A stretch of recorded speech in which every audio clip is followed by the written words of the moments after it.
It's the savvy side of 9 to 5. Listen. Bueller. Laugh.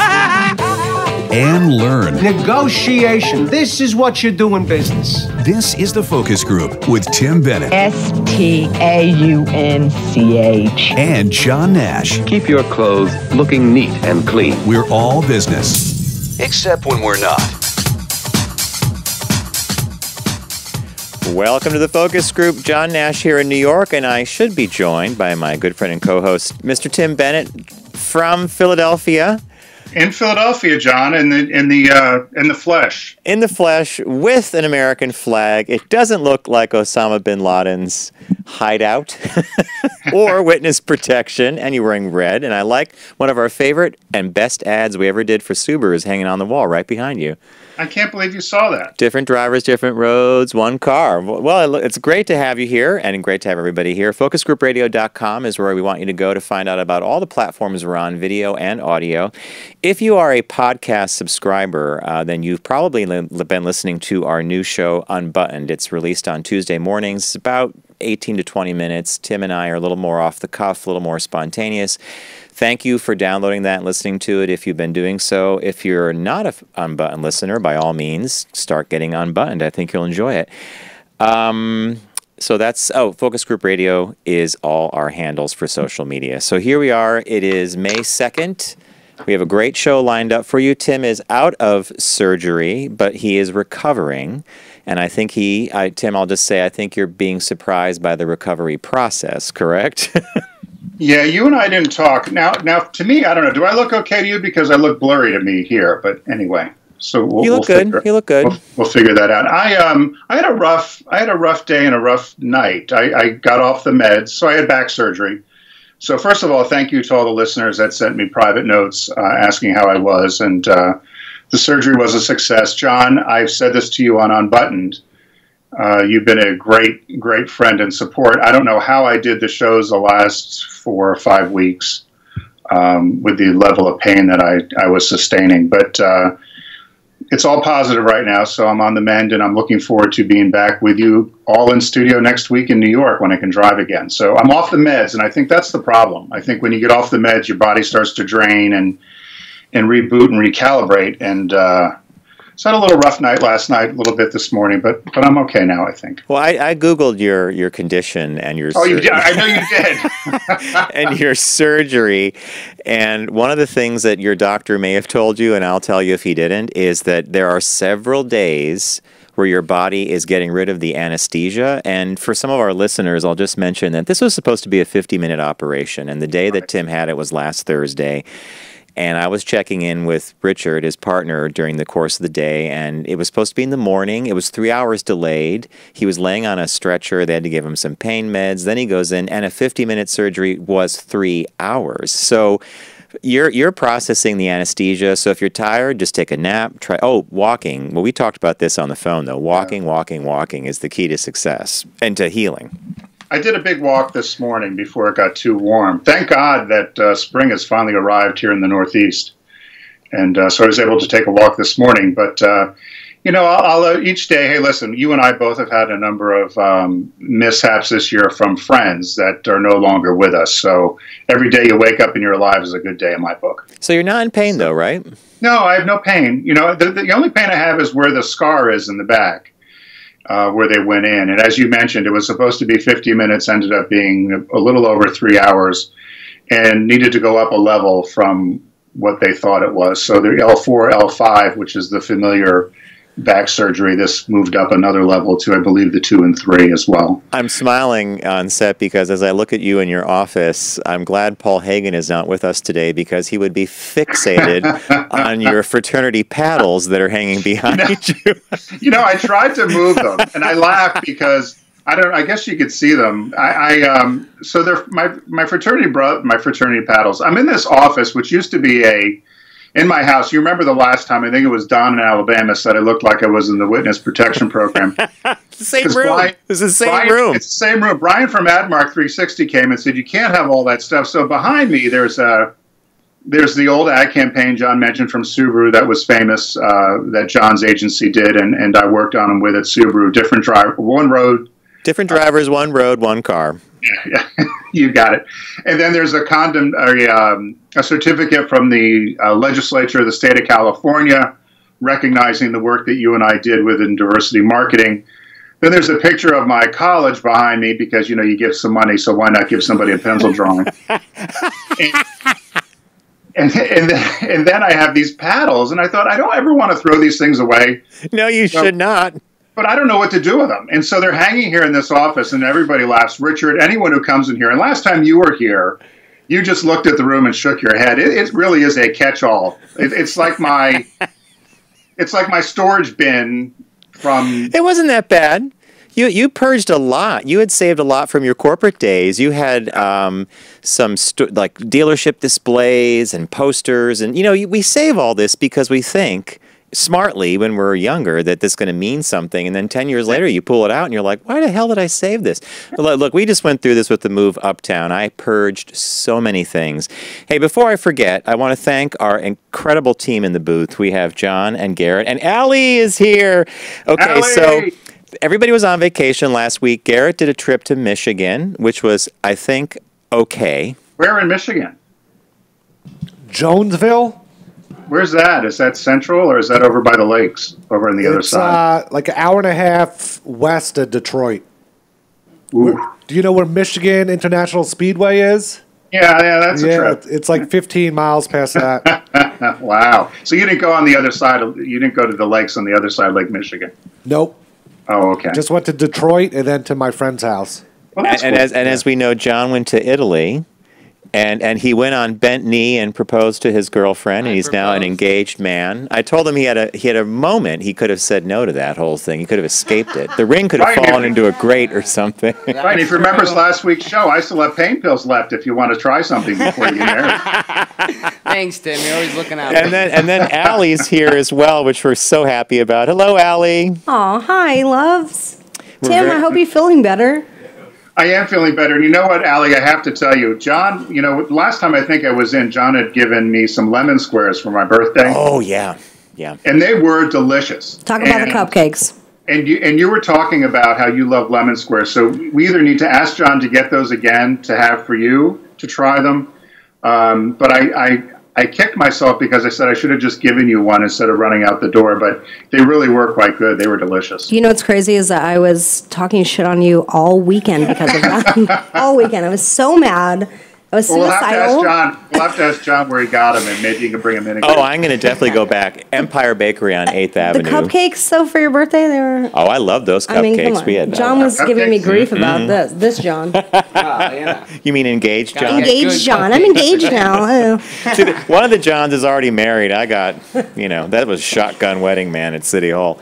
Well, hey, I have something to ask all of you. You're probably better at this than I. So while I was down and out, I was on my iPad or on the computer. I keep getting, I'll Google something or look for something, and I keep getting this pop-up congratulations, you won something from Amazon gift card thing. And then it takes away the whole story I'm reading, takes away I can't get rid of it. And when I do, I lose the story that I searched. Is that something that's... It's an easy fix, actually. You got like a little malware thing on your iPad. What do I have to do? You go to the little gear box. I'm remembering the language John used when he walked you through, successfully text served you on audio. So the little gear box, which means is the system preferences. And then if you scroll down, you look for Safari. And when you click on Safari, there's a bunch of options, but one of them says empty cache and delete like cookies or cache. And you do that and it flushes it out and you'll not have that thing pop up anymore. Thank you. I was so aggravated today because I thought, in order not to get yelled at, I was going to set up my Skype today on my own. So I went and I started looking on the iPad to set up Skype on how to set up the mic and do the whole thing. And then all of a sudden I kept getting these congratulations, you won a $100 gift card from Amazon. Yeah, John was sending that. John, soon to be married, John. Or you were saying, I'm going to fix them. I'll fix them.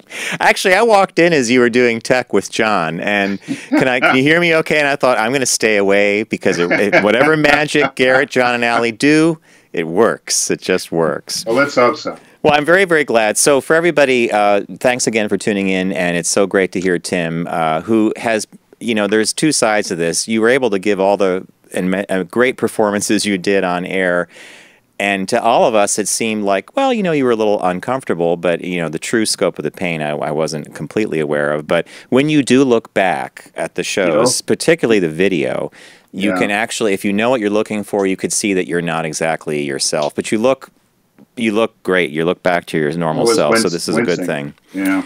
All right, so today we have a fun shop talk that Tim found that I loved. I loved reading it, Tim, and you and I are going to have a lot of fun with it. It's a brief one, but it's about the open office plan, and how everybody sits at, desks. You could look over each other's shoulders. I don't come from that world. I came from a world of offices. We had our own office. You could close the door, have a private call. So did Tim. And then we have Kara Kenny coming on, who's one of the owners of a all-natural mixer company called Nectar Girl, and Tim, you should be here for this. Well, this sounds to me like a train wreck. So I am upset I'm not there, but I hope you all in the booth and everybody can enjoy the drinks in honor of Cinco de Mayo, because I just laughed. It seems like you're going to have bourbon, you're going to have tequila, you're going to have these skinny drinks. It's going to be fun. Yeah, I already told John, I said, I'm not so sure about this day drinking. I have plans to do a bike ride up to the Tappan Zee Bridge later in the afternoon. It's supposed to be 88, but no humidity, so it might not be so bad. I figured you'd have done that already. I would have figured you did that this morning. No. I'm always leery of doing that, because if I have a flat or a mechanical problem, then I'm trapped in Jersey and I can't get back to the city. So that's what we're up to today, and let's kick it off with what caught your eye. What caught your eye? Here's what Tim and John found.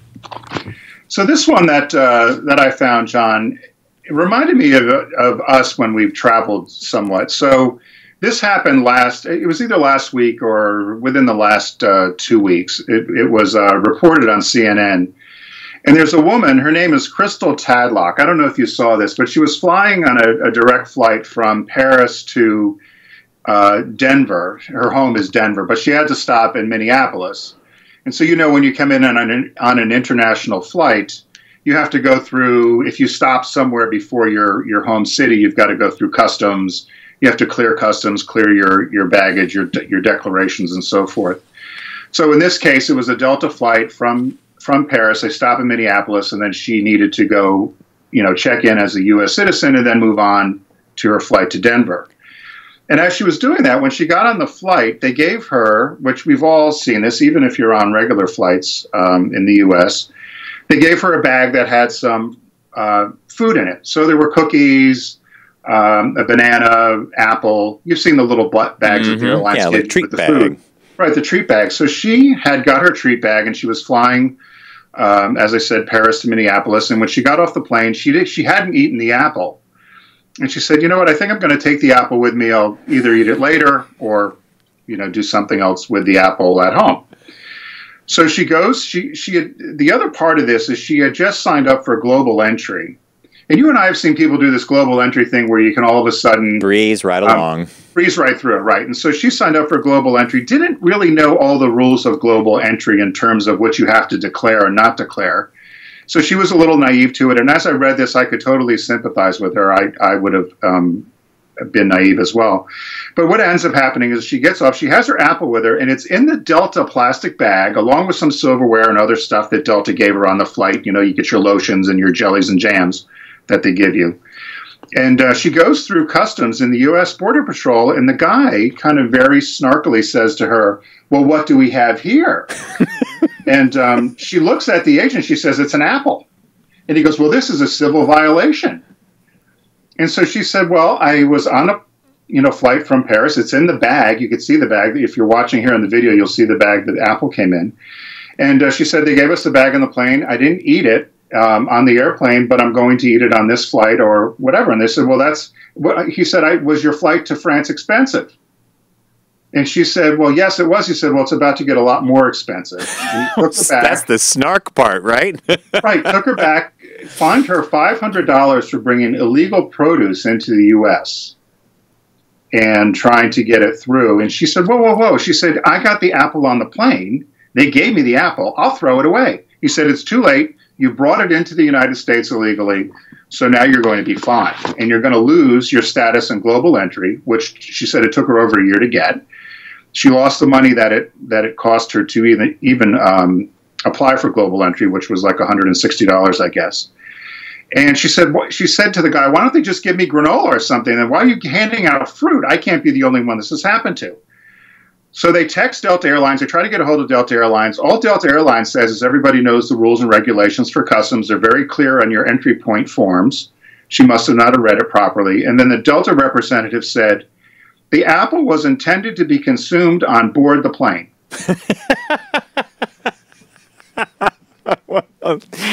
Yeah. So she's furious. So she ends up getting, as I said, she got fined $500. She's furious by the whole thing. I don't blame her. I think this is really a case. It reminds me, another one of these, where is common sense lately? I don't know. Can you imagine? I could see this totally happen to me. I can't. How many times have you been given something on a plane and you might say, you know what, I'm not going to eat it now, but I'll eat it later? It's a piece of fresh fruit. Why throw it away? I'll eat it when I get to the hotel or when I get home, because after all, why would you toss it, right? Right. Wow. And so it reminds me of the idiots, and you and I had this happening with us skiing in Colorado. They'd have right outside of the security area a vending machine with bottled water, and we'd buy a bottle of water, and then you had to throw it away 3 seconds later, and I think they just kept putting them back in the machine. Remember the water thing? That was ridiculous. You said that at the time. That was such a racket. Like every time you bought the water, and we were literally 5 feet, and then the guy would be like, you can't take that with you. Take it in. So everybody threw it in the barrel, and they took it and put it right back in the machine. Somebody else paid $1 for it. It just kept making a loop. So anyway, that was what caught my eye. That was a good one. I wasn't expecting her to be on a foreign flight. When I looked at the deck earlier to review some of the stuff before sending it to John and Garrett, I saw it and I thought, I wonder what this is about. But now it makes sense, But let's be real. If the apple was loaded on the plane in France, let's say, France is not exactly a dirty, polluted country.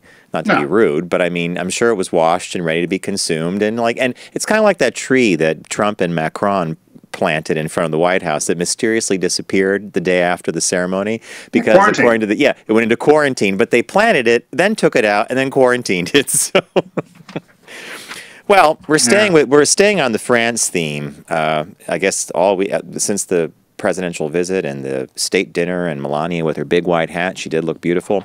I think she did, didn't she? I like that hat. Look, actually, I like Melania, and she always looks so. She's beautiful. We were looking at her high heels. Bob says to me, he goes, "How can she stand?" I mean, it was literally like this, like the toes and then the shoe went right up. I never understand that either with women with those shoes. She's something. All right. What caught my eye is, this is from France, a state-owned French art museum has discovered that more than half of its collection consists of worthless fakes, and experts fear that other public galleries may also be stuffed with forgeries. So this museum, and it's in honor of Etienne Terrousse, who is a painter, primarily watercolors, and he died before I think he was 1901 or 1908, but an art historian who was hired to examine the paintings and to prepare for an exhibition noticed that one of the paintings, claimed to be an original, had a building in it that wasn't built until 1922 after the artist's death. It would be like kind of a picture of New York and you say, oh, it's from the 1800s, but the Empire State Building's there, which is impossible because that was built in the 1930s. Experts confirmed that 82 of the 140 works on display at the Terrousse Museum in Elne, the artist's birthplace in southern France, were fakes. Many of the forged oil paintings, watercolors, and drawings were bought with municipal money, 140,000 euro worth of municipal funds. Others were given to the museum or donated by local groups. Yves Berniol, the mayor of Elne, near the Spanish border, said, "It's a catastrophe. I put myself in the place of all the people who came to visit the museum, who saw fake works of art, who paid an entrance fee. It's intolerable, and I hope we find those responsible." Do you think that the curator was on the cahoots to get money or something, or he just didn't understand he was buying fakes? They thought they were buying originals. And some of the pictures that I put into the deck are paintings from Terrousse, and some watercolors and oils. I'm not sure which ones are fake or which not, but the police came. They took down the 82 pieces that were forgeries. So could you imagine being at the museum that day? The gendarme come with their little whistles and hats, and suddenly there's like blank spots over the museum. You could go look at maybe 5 pictures or something like that. It's like being at the Getty in L.A. I was literally going to bring that up because the very first time Tim saw the Getty, there was an exhibition on all the fakes that the Getty has bought over the years. You're like, this is a great exhibition. So, art experts estimate, to conclude the article, that 20% of paintings owned by all major museums across the world may in fact be forgeries or not created by the artist, which is, it's a fascinating thing, right? I mean, you imagine going to an auction and you're buying something for a museum. It's like, you spend $1 million later on, you're like, wow, that's a forgery. Well, some of them, if you do them quite good, and I guess you really have to get the paper down and figure out, Matt, he can do perfect. Like if you said, oh, I want a Cezanne, Matt could paint one for you, and unless you were an expert, you probably wouldn't know the difference. And actually, a lot of forgeries come about because art students train by copying the masters. Yeah. So you copy the master, you copy it so good, someone says, oh my God, we could hang that in the gallery. I'd just like to see the French police track down the 82 fraudulent sales. This is going to be good. Yeah, well, that's going to work. Yeah, that's going to be it's going to move on through the months and the years, and eventually paintings will go back up, and there'll be originals, and everybody will forget the €140,000 that went into buying the forgeries. On a sidebar, there was a big auction here in Philadelphia in the last day or two. So Dodo Hamilton, it was one of the heiress to Campbell Soup. And she was selling her art collection. I was reading, so somebody bought a Cezanne for $1.5 million out of her estate, and it was a really cool picture. But I thought, I guess if you have that much money, you sell it. But I thought, why didn't the family keep the painting? It got sold to somebody in Britain. Some museum bought it. But would you have saved it if you were part of the Campbell Soup famed family? Would you have kept Grandma's painting? I might have, but with artwork, if it's hanging on the walls for like 10 or 20 years, you got your enjoyment out of it. I don't see parting ways with it for money to be a problem. Total sidebar, I was going through stuff after our move, and I found, you remember sucrets? I guess they're the throat lozenges. So I found, and they used to come in a metal box, right? Yeah. So I opened the box, and there's a note inside, and it was from my uncle, and it said, Mother wants John to have these. And it was from my grandmother, and my granddad had collected these Eisenhower silver dollars and a couple other coins. Well, one of them, it says 1776, 1976, and you flip it over, and there's a picture of the moon and the Liberty Bell. And I thought, I wonder if this stuff is worth anything. So I go online, and I find this thing about the rare Eisenhower silver dollar that's worth, if you have one, $22,000, because it's missing the mint mark. It wasn't minted in Philly or Denver. It was a first strike before they did the final thing. So I'm got my glasses, my reading glasses on. I'm like, there's no mark. And just as this is happening, Bob comes home. I said, Bob. I said, buried treasure in the sucrets box. We got a silver dollar worth $22,000. There's like one or two beats. He goes, that ain't one of the ones that's worth $22,000. He goes, where'd you get it? He said, my granddad must have saved it. He goes, it ain't one of the ones that's worth $20,000. So later on, we found the mint mark, which was disappointing because I thought, oh my God, I'm holding on to something. I actually leapt ahead and thought of the tax implications of selling the damn silver dollar. I'm like, I wonder how many taxes I'm going to pay. It's like being in Vegas. Well, that's like, Richard's got all that artwork that I don't particularly care for. But I thought in case something ever happens, I said, hey, is there anything here that's worth really any money? I mean, is there something that in case something you could ever happens? Yeah. So he did walk through me stuff that may be worth, something more than me just saying, take it. That ain't one of the silver dollars. Yeah. The whole coin collection, I think, was worth $10 or $15. Yeah, So, but I found a bunch of Susan B. Anthony's, which I don't know what you do with. I think a machine used to give those as change, right? Well, New York, if you put money in to get subway tokens back in the day, they would give you Susan B. Anthony's. So I think I should just go try to spend them and see what happens. Well, listen, I tried to spend a $2 bill the other day, and the woman had to call the manager over. We should make a $3 bill, see what that does. You and I should go with Susan B. Anthony and $2 bills and see if we can pay for lunch at the TikTok. So. All right, what's the business birthday? Everyone does celebrity birthday greetings, but the Focus Group is the only show in the universe that celebrates business birthdays. I had mentioned on social media, if you follow us, it's Focus Group Radio through our Facebook page, and I said this is probably my least favorite business birthday ever. Because I totally fell for the scheme. It's James Dyson, also known as Sir James Dyson, the inventor and co-founder of Dyson. You know, that Dyson vacuum, the ubiquitous yellow Dyson no clog vacuum. And his net worth is $4.3 billion. And he's a Brit. He's 71 today, born May 2nd, 1947. And he was the inventor of this, dual cyclone bagless vacuum cleaner. And John and I, back in our former lives on another network, would talk about this vacuum because I totally fell for it. It's about a $400 vacuum. I went to Target. I bought one when I bought my house. It clogged right away. The cord got all tangled up. Allie's nodding in agreement. This is the Dyson story, right? I tried to take it back to Target. They wanted nothing to do with it. It was like a hot potato. So I threw it out in the junk out front. A couple millennials walked by, saw the yellow, got all excited. He and his wife took it home, said, "Oh my God, can we have this? We'd want one." I said, "Take it. It doesn't work. It clogs. It's horrible." Take it. It doesn't work. It clogs. So they said, "Oh, no." They fell for the marketing hype as well. The next morning I woke up, the vacuum was back in front of my house in the garbage. So anyway, he's, I can't fault his marketing expertise. He, back in 1970, he actually designed something in art school called the ball barrel. So he took, instead of a wheel on a wheelbarrow, he used a ball. And they've also used that for other things, such as doing boats and so forth, easier to use a trackball. And I've seen those things different places. And so he was famous for that. When he did launch the vacuum, though, he launched it initially in hot pink. The only country that would look at it, and nobody would manufacture it. Could we guess what country looked at it? Well, what do you think?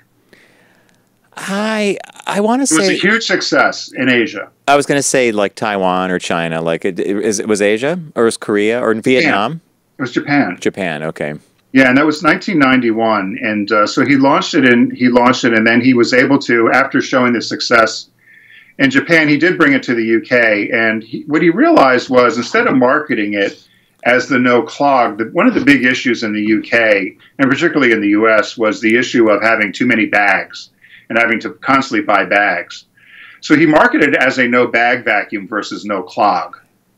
So people felt they were doing something for the environment by having this no bag issue and not having to replace bags. A bagless vacuum. The bagless vacuum. And so he became the number one, and not in terms of volume, but in terms of value, the number one vacuum cleaner in the U.S.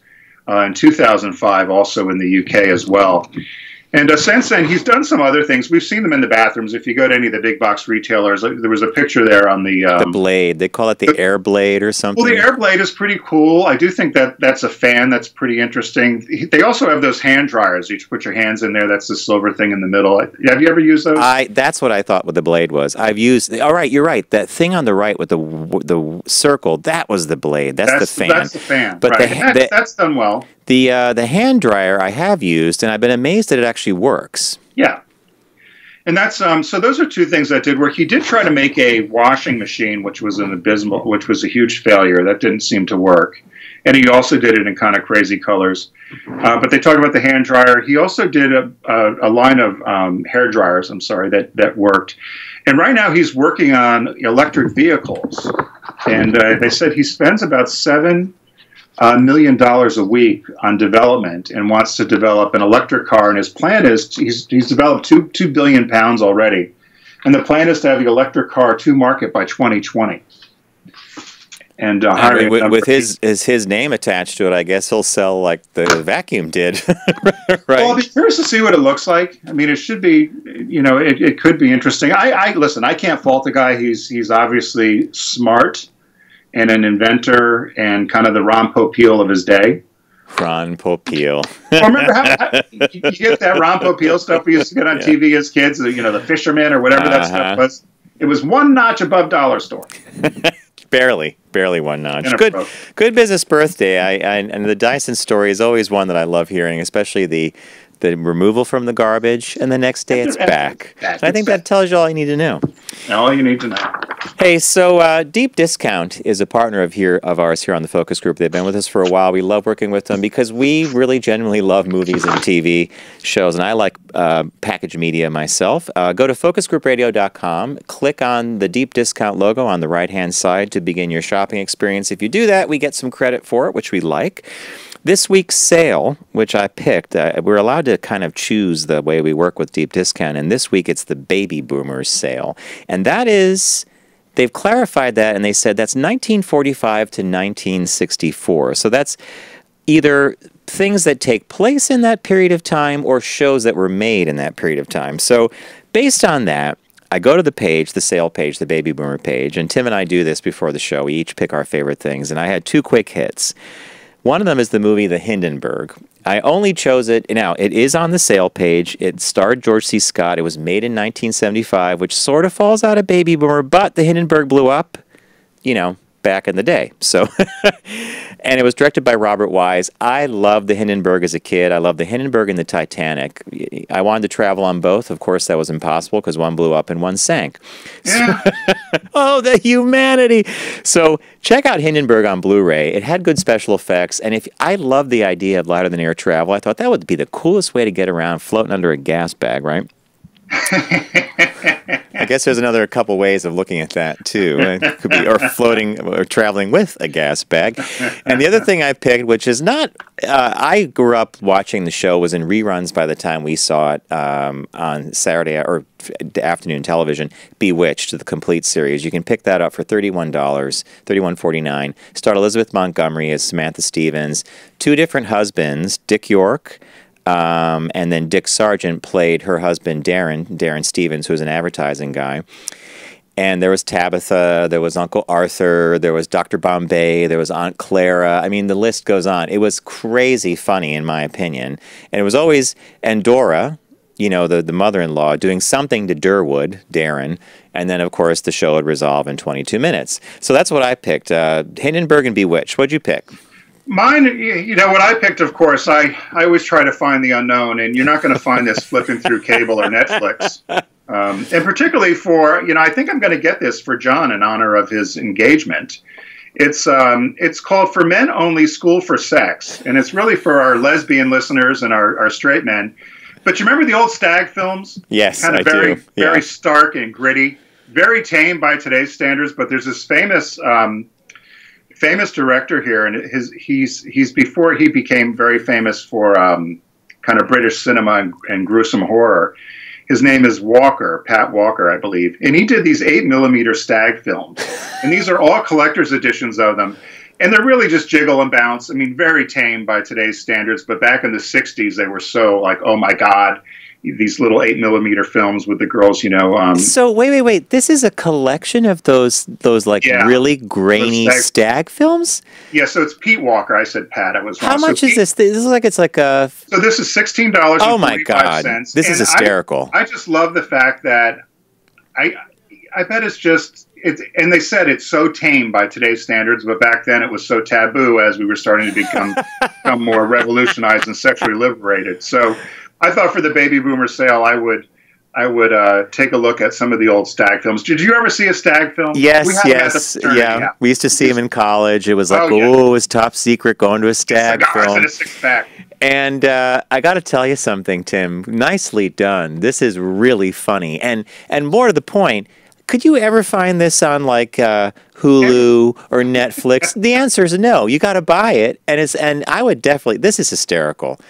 Buy it now, folks, before there's a run. We tend to sell things out like this kind of curio novelty thing. Well, that nicely done. All right. It's a new release. For Men Only, School for Sex. New release is an anime film called Mary and the Witch's Flower, which is on Blu-ray. It's directed by Hiromusa Yonabayashi, nicknamed Maro. That's a lot easier. He is actually, he came from Studio Ghibli, which is a very famous anime studio. And he directed his first film there, and then he has now commercial success with Mary and the Witch's Flower. Well done film. Voice talent includes Kate Winslet. If you're an anime fan, I would definitely check it out because, as I mentioned earlier, just a second ago, he comes from Studio Ghibli, which is a very, very famous anime story studio. Mary and the Witch's Flower is the 6th highest grossing Japanese film of 2017. I was surprised by this number, by the way. So the sixth highest grossing Japanese film of 2017 grossed $29.1 million. Now compare that to The Avengers, which opened this past weekend, the Infinity War movie. I think the guys, that like blew by $800 million or something, right? It was like, it is the box office champion, right? Yeah. Yeah, all right. So that's the release this week. It is gorgeously done, beautifully animated. It's a hand-drawn picture in the anime style, but it's Mary and the Witch's Flower. So to recap, as we finish up our... or Tim, I'm sorry, you're recapping. You can recap, John, because my notes are a little bit messed up here, and you can get Garrett the cue from yeah, well, that's what we do. All right, so for the Baby Boomers TV sale, visit focusgroupradio.com, click on the deep discount logo, start shopping. I picked Hindenburg on Blu-ray, and I also picked Bewitched, the complete series on DVD, and Tim picked For Men, was it called For Men Only? For men only. Stag films, old 60s stag films. 8mm stag films. And the new release this week is Mary and the Witch's Flower. Garrett. Thanks, Deep Discount. All right, folks, we're going to take a really quick break. When we come back, we have a very fast shop talk for you about the open office. And some think it's not very successful. And after you hear what we have to say, you might agree. So we'll be right back. Brought to you by Volkswagen. Visit VW.com to learn more.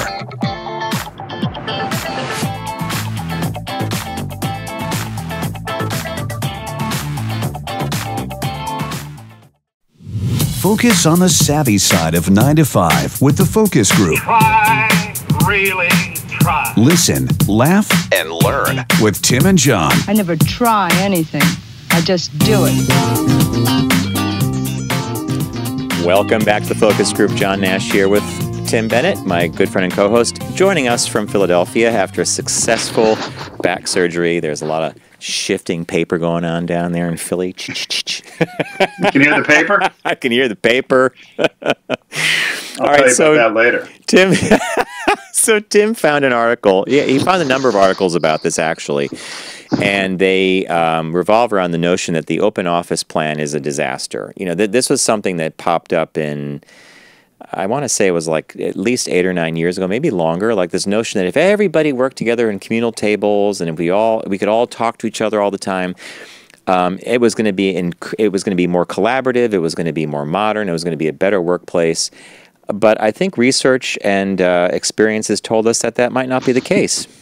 Yeah, and it was very big in Japan, just like the song, Big in Japan. It was very big in Japan, even to the point where people would share phones. You know, it was one of these, we're going to have a very loose and efficient office space, and they had phones on Lazy Susans, and everybody was in a row, and you just came in with your computer and you did your work. But what they found in all these different studies, and there were a number of articles that you and I had cited, but we picked one out of the Chicago Tribune, was essentially that, as anyone would guess, there's a lack of, we are all territorial people. And there's a lack of privacy, and there's a lack of quiet space, and there's a lack of decorum that happens when you're just in one big mass. Yeah. And I remember your agency that you had a couple of agencies, but both of yours, you had you had your own space, but you guys had an open concept a little bit, didn't you, for creative?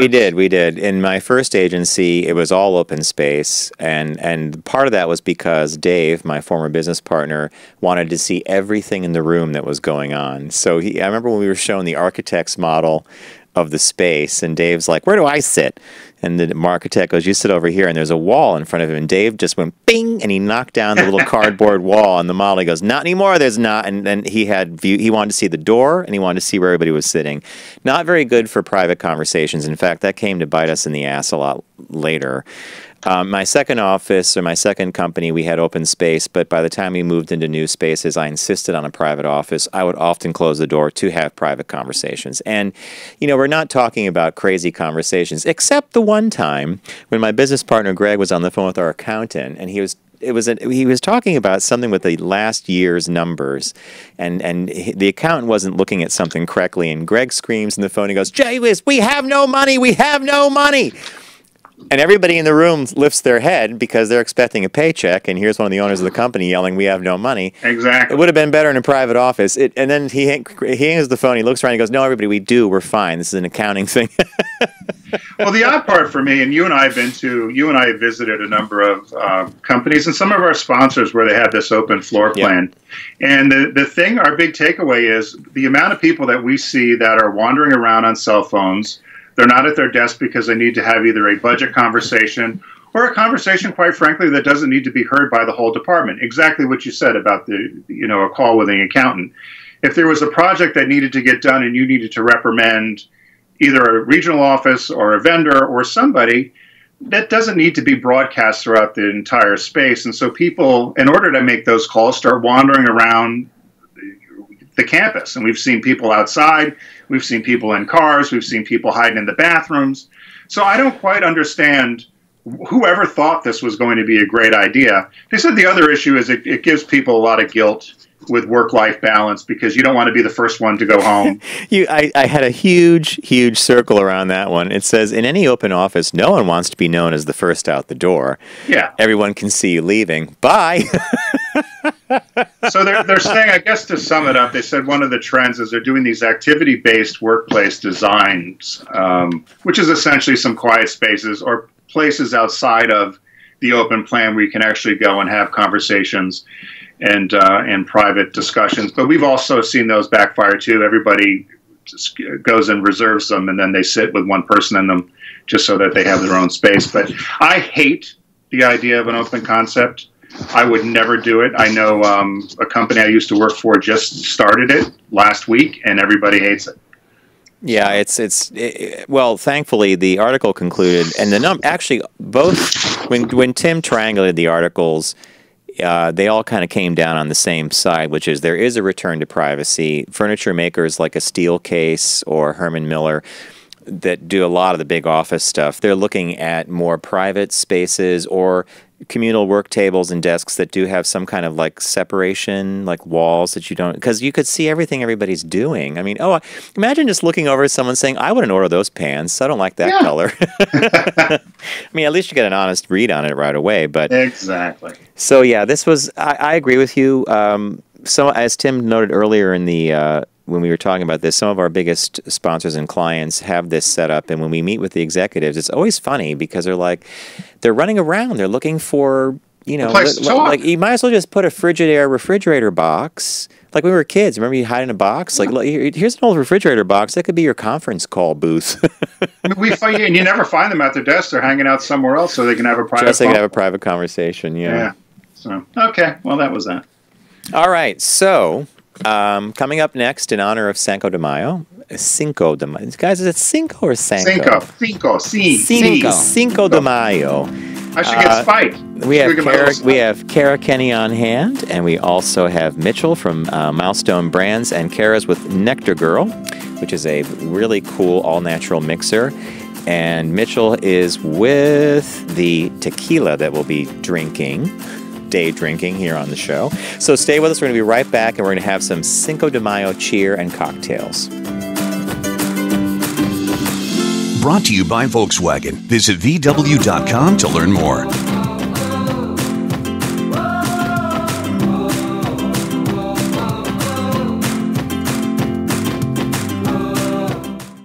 Focus on the savvy side of 9 to 5 with the Focus Group. And in business a week, I got more money than I know what to do with. Listen, laugh, and learn with Tim and John. Herrera Rocher.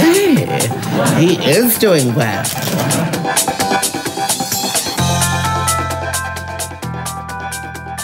Ash here with my good friend and co-host Tim Bennett. I think he's still with us in Philly. I'm here. He's here. Okay. On set. Hey, you got Spike. Spike, in honor of Cinco de Mayo, my 15-year-old Chihuahua, Spiky. Hi, Spike. Spike. Oh my God, Tim, it's hysterical. Spike knew something was going on, and he had to be with you. Spike has to be, and Spike was raised by cats, by the way. Tim got him from a shelter, and he was in the cat room, and he acts like a cat. All right, so with us on set, we have Nectar Girl's Kara Kenny, who, we have to say, full disclosure, Kara went to the fantastic Pomperog High. Exactly. You were a year or two behind us? 2 years behind you guys. So you were younger. Yeah, 2 years. You were in my brother's class. And we had your brother Kevin, and then we have Mitchell Merle from Milestone Brands in Texas, and he's with us with Dulce Vida tequila, but also there's a bourbon you guys make as well, which is a really cool thing. And Tim, I'll say one for you. We have agave chapstick, which I think is pretty cool. Oh, wow. And it's got the bottle on it, too. So when you're doing your lips, you're like, boy, I better go out and buy tequila. I'm running low. So, so guys, welcome. Oh, so first, why don't you tell us the story of Nectar Girl? Sure. So Nectar Girl, actually the story is 3 guys walk into a bar.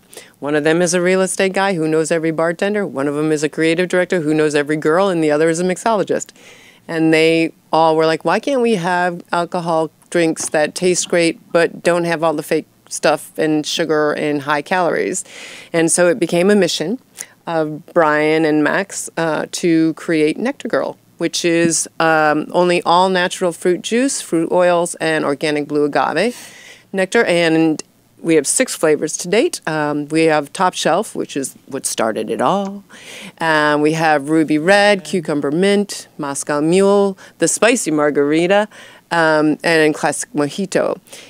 We are alcohol. Where do you distribute? And where is your distribution? Is it liquor stores or both on premise and off premise? Okay. So in New York, if you are a mixer that doesn't have alcohol in it, then you can't be in the liquor store. Correct. But Whole Foods or Fairway or really those. So on premise as well as off premise, we are available, and about $8.99, $7.99 per bottle, depending on the market. But all 6 flavors are only 69 calories as opposed to 300 something in a normal margarita. We are in the no judgment zone. We blend with all types of alcohol, but we do have our fondness for tequila. And you have a favorite tequila. We apparently. do, and in celebration of Cinco de Mayo and Cinco de Derby, we invited our friends from Dulce Vida to come on. So Mitchell, Milestone Brands encompasses more obviously than just the Dulce Vida tequila, right? That's correct. Who are you? So we represent Dulce Vida. We own Dulce Vida Organic Tequila. Dulce, yeah, the sweet life. So we have Dulce Vida Organic Tequila. We have our Naraha Orange Liqueur, which is made in Mexico. And then we also have American-born bourbon, which I didn't bring here, but we also have 2 whiskeys on that, an apple and a peach, and we have a whole American-born moonshine line as well. Moonshine has a higher alcohol content? It does. The White Lightning, which is the original, is 103 proof. and then we make an apple pie and a Dixie flavors on that, and those are 83 proof. But with our tequilas, with Dulce Vida, this is our 80 proof Blanco, and then we have 70 proof infused tequilas with our Blanco. So I have lime, pineapple, jalapeno, and grapefruit. And then we also have a whole 100 proof tequila line.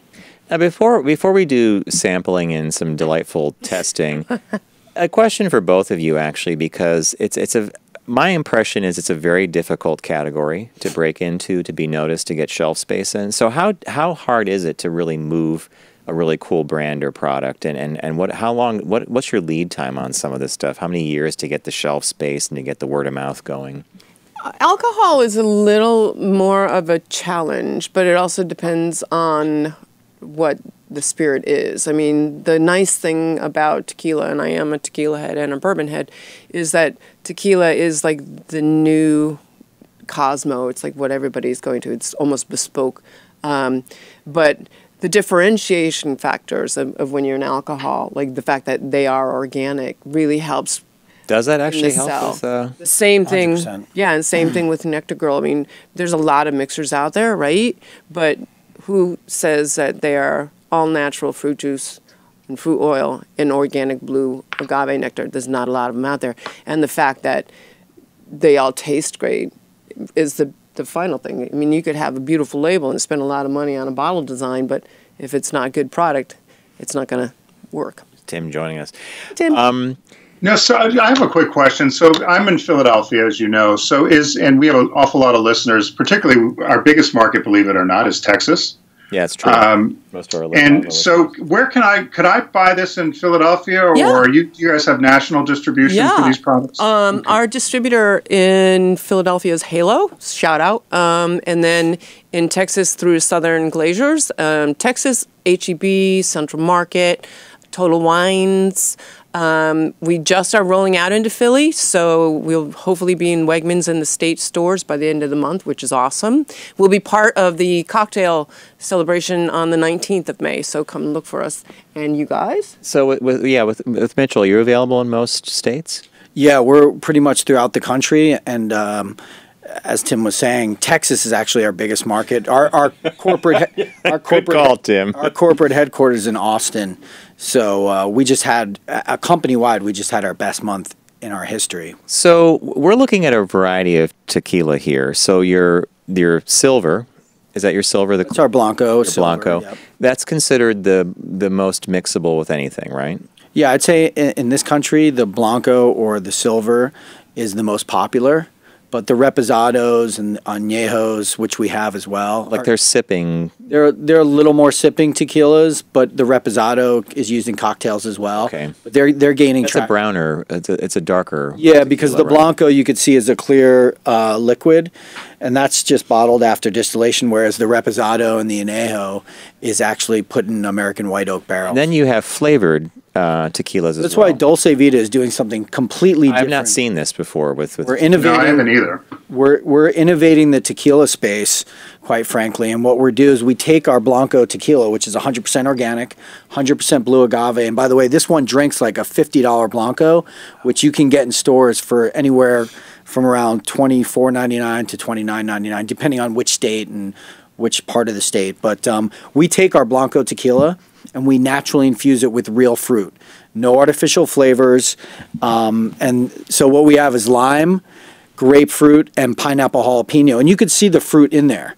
So there's no artificial flavor. It's 100% real fruit, and it's low calorie, low carbs. So from a use point of view, does a consumer buy, like, let's say I kind of am leaning towards a lime just because I love lime. That's it? That's the flavor? That's kind of like a tequila martini? It's not a ready to drink cocktail. These are tequilas. They're just naturally infused tequila. So you get the agave coming through. Okay. But it's tequila. But like our lime is great. I mean, it's basically a margarita waiting to happen. This is also great with soda water and a fresh squeeze of lime for easy, simple cocktails. Or you can mix it. It's perfect for Nectar Girl because they're both organic. For Nectar Girl, 100%. They look good together too. Well, congratulations on having one of your best months. We know this is a very difficult space, and you're sourcing your agave. Do you actually own the plantation, or you're really close with the supplier? We're really close. We're from the highlands of Jalisco, Mexico, and we have about 4 or 5 organic agave growers that we source from.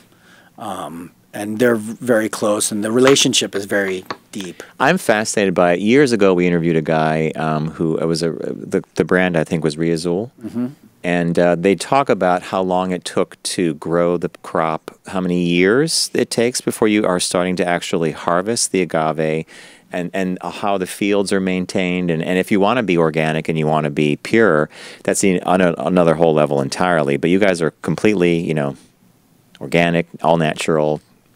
Yeah, just to be crystal clear and transparent, our Blanco, Repo, and Añejo, our regular tequilas are 100% certified organic. Wow. And then our infusions are not certified organic. They're made with our organic Blanco, but the fruit's not certified. Got it. Okay. Well, let's have a sample, guys. What would you like to try first? Well, it is Cinco de Mayo. Yeah, I think we should mix up a cocktail with our Blanco and Nectar Girl. I'll let you know how it tastes. I'm so jealous. I do have to say, congratulations to whoever set up the desk. It's the best the set's ever looked when we've done a beverage tasting. It looks, from where I'm sitting, it looks fantastic. So congratulations, Tim. Kara and Mitchell came in like the experts that we know they are, and they had this thing propped before I could even say tequila. Well, it looks fantastic, John. Wait till you see it. It looks great. Now, a little warning: I'm going on a cycling trip later, so I'll drink. So make yours a double. There you go. So make yours a double. I'll be curious if the how guys long has Nectar Girl been available? We were formed in 2014, and we just as of the end of last year, started our national rollout with our partner, U.S. Beverage, out of. It's not a small Stanford. partner. So we are very excited. So are we sampling now? Are you missing something? You got to do cheers. We got a cheers, Cinco de Mayo. So Tim, I don't know if Spike's still around, but Spikey, happy Cinco de Mayo. Yeah, he decided to take a walk. He wasn't all that excited. But he was for a while. He always wants to be near you when it happens. So he's an old guy.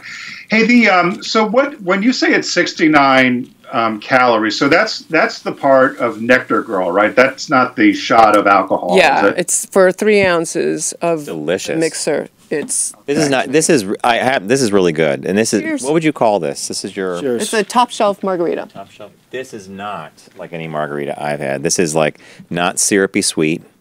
It's just sweet enough. It's delicious. Yeah, and you don't. So is this made with the lime? Is this the lime tequila and the Nectar Girl? I think Mitchell used the Blanco. He used the real traditional Blanco. Yeah. I'm going to make you guys a little pineapple jalapeno margarita with my pineapple jalapeno, if that's okay. Oh yes, please. Wow.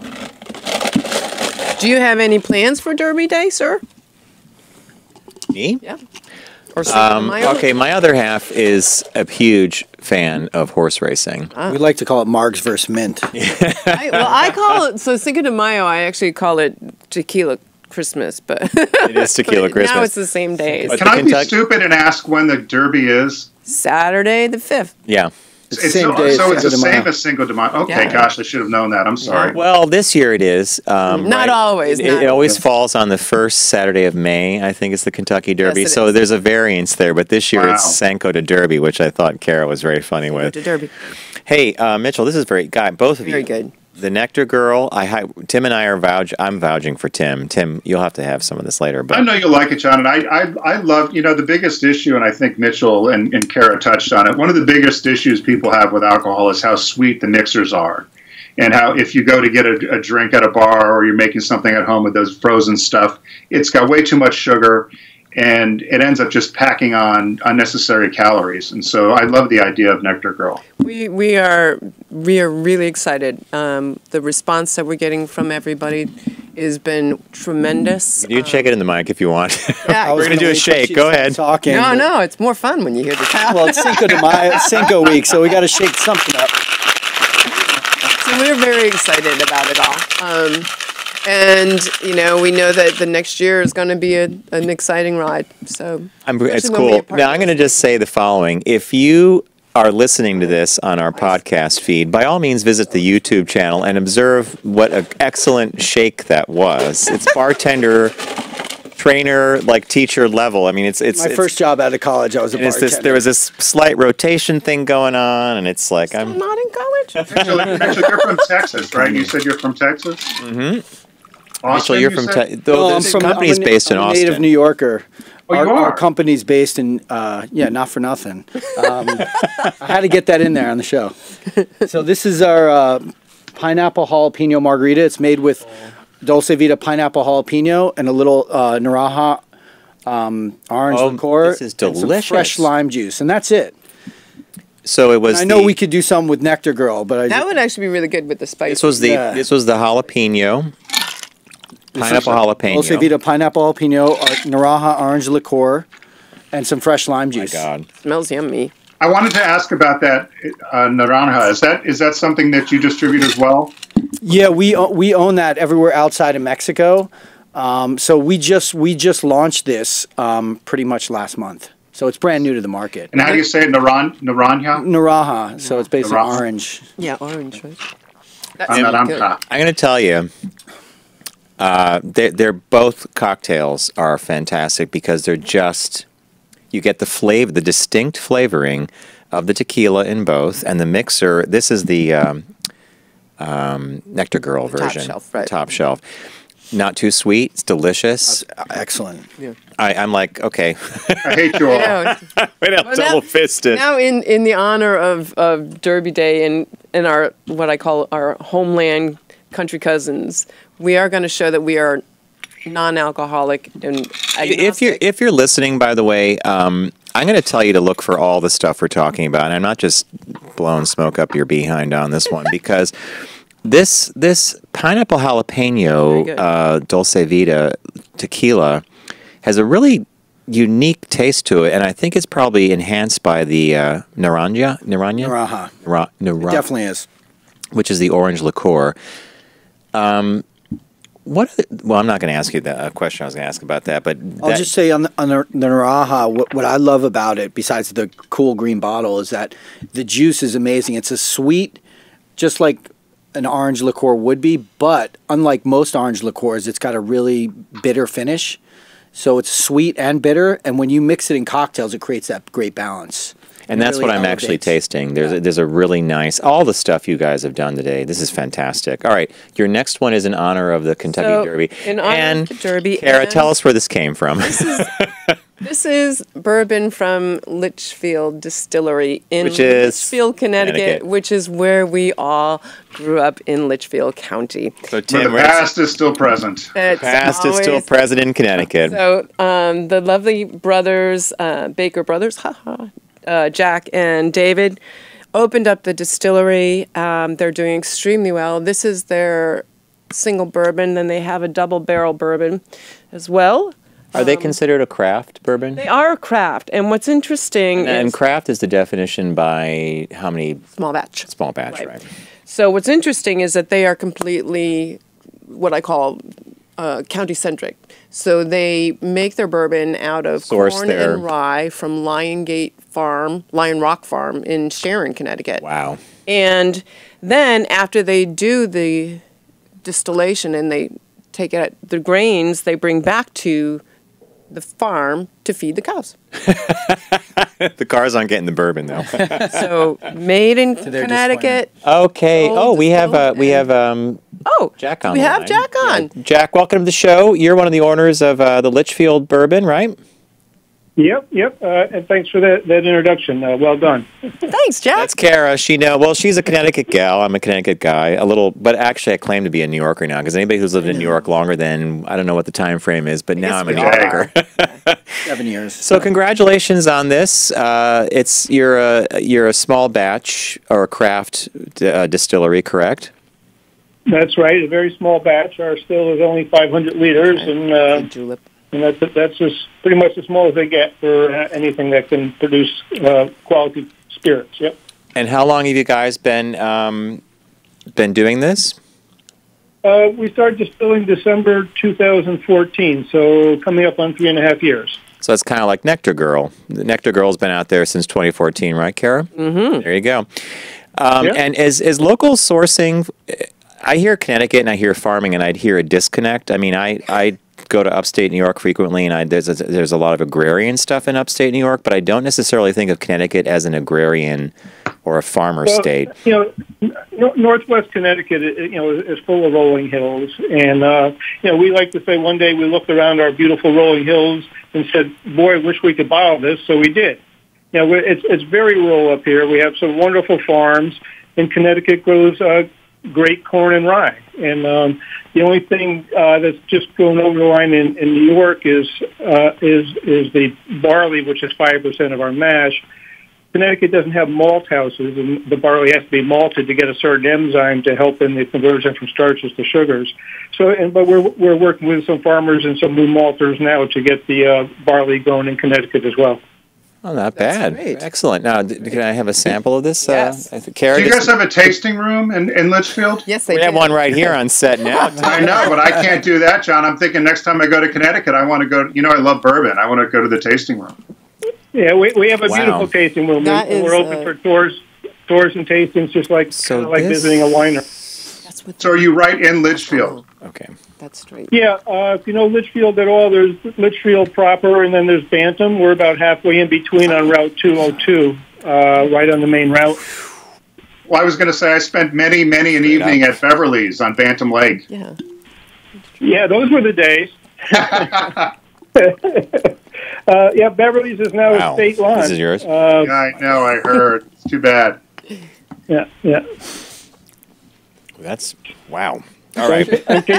I'm sampling. Hey, Jack, I'm sorry. As Tim was talking to you about Bantam Lake, I've been sampling, and I'm like, wow. So Kara gave me some of your bourbon made with Nectar Girl Moscow Mule, which is a bourbon smash. Right. And then I had it straight. And then we also had Mitchell's bourbon. American born. And so it's like, whoa. Guys, I'm supposed to be athletic later today. And if you really want to be classic, I think your workout might consist of right to the steam room. Exactly. That's like my workout. But if you really want to take advantage of traditions on Derby Day, the pairing of the mojito and the bourbon to make the perfect mint julep. Well, you know, Jack, I love the label. I love the idea. Tim, if you're gonna next time we're up in Connecticut, Tim, you and I should definitely try to do a tasting. And do you guys have like your corporate headquarters are in Austin, but do you actually have a storefront in Austin? Not yet, no. And is it necessary? You know, a lot of bourbon companies, other distilleries will have at their distillery. They might have a little tasting room or a little tour.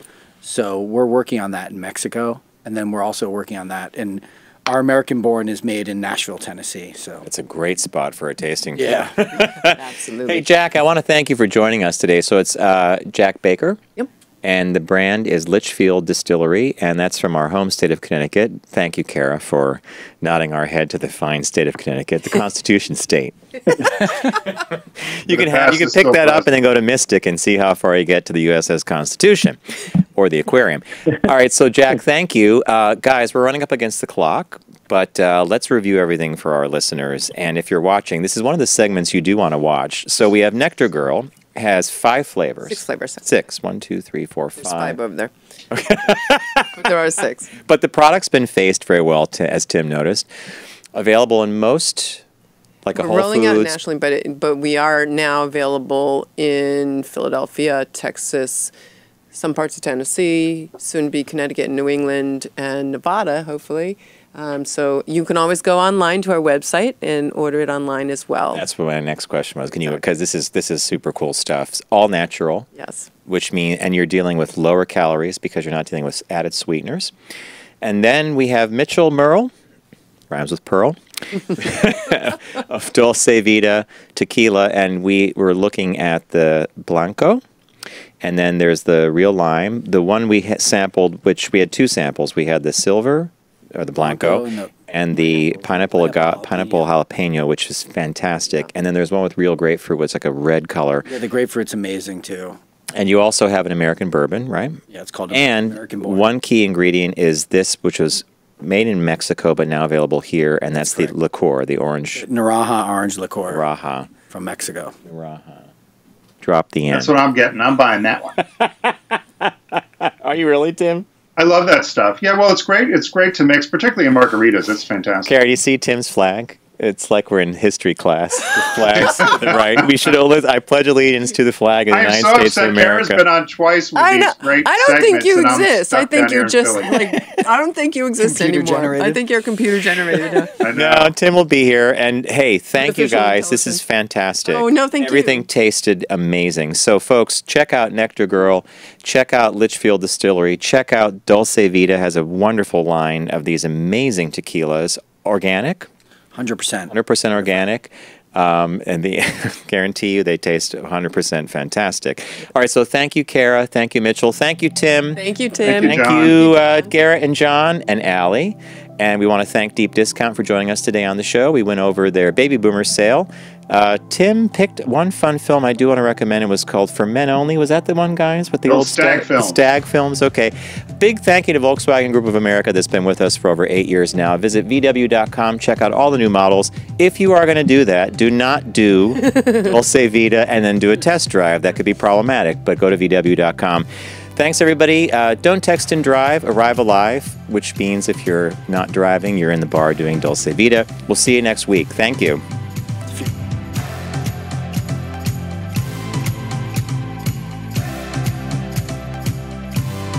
It's the Focus Group with Tim Bennett and John Nash. Formerly on Sirius XM Satellite Radio and now accessible on all platforms. Subscribe, like, and rate us on your platform of choice. Learn more at focusgroupradio.com. That was a stunning focus group.